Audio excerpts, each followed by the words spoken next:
Welcome back to our channel, where we provide you with valuable tips and tricks to enhance your Snapchat experience.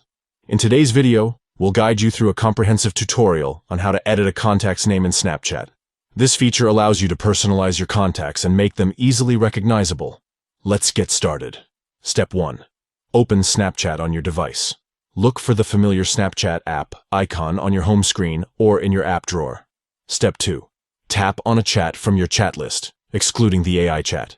Choose the chat for which you want to edit the contact's name. Step 3. Tap on the name of the chat at the top of the screen. Then, tap on the 3 dots located in the top right corner of the screen.